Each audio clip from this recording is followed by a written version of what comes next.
Happy day, everybody. I hope you are doing okay. So, I just wanted to share a thought.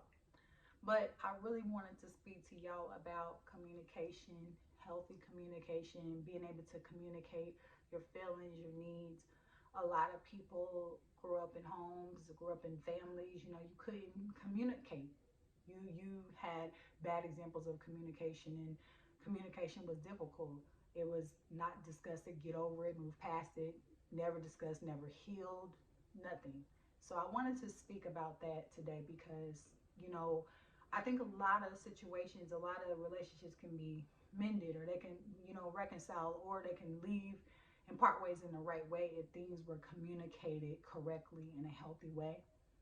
But I think a lot of the time that, when people say communicate what you need or how you're feeling, you won't communicate if you don't feel it's a safe space.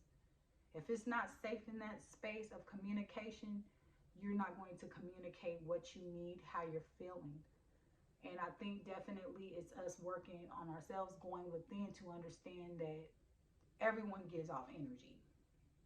And if a person does not feel safe to communicate with you, if they feel like if they say how they feel, you're going to get mad, upset, hold a grudge, not speak to them, cut things off, or whatever it is, they may not communicate with you. If they think you're going to get all radical, or you're not going to take what they say, if they feel like you're not communicating back or giving them that safe space, they're not going to communicate.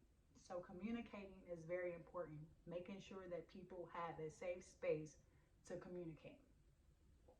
I was thinking back at times, for example, having past connections and thinking about, did you speak up enough? Looking back at it, did you say what you needed? And there was times I did express what I needed. There was times I didn't express what I needed. And the reasons why I didn't express. Oh my gosh, so it cut me off again, so I gotta hurry up. But anyway, I was talking about not being able to communicate the needs and being in connections where you didn't feel safe, where you could communicate what you needed. And that is very important because communication is needed on what you need, but at the same time, you have to be in a safe space. So creating that environment for yourself, for being in a safe space of what you need, healthy communication, but also if you know that communication is going to be broken, and if you communicate how you feel and someone gets mad and that's the end of something, then that's not a healthy communication, because you should still be able to communicate in a healthy way and still be okay with someone. And I keep saying healthy communication because a lot of time we communicate in this world, but a lot of people don't do it in a healthy manner. And that's how things get misconstrued.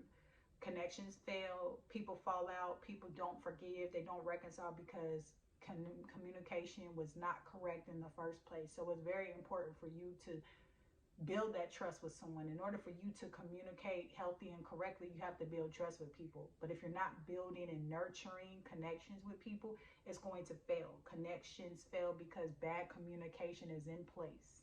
So make sure you are giving time and energy to those connections and you are moving forward, being positive, being healthy. But I just want to stop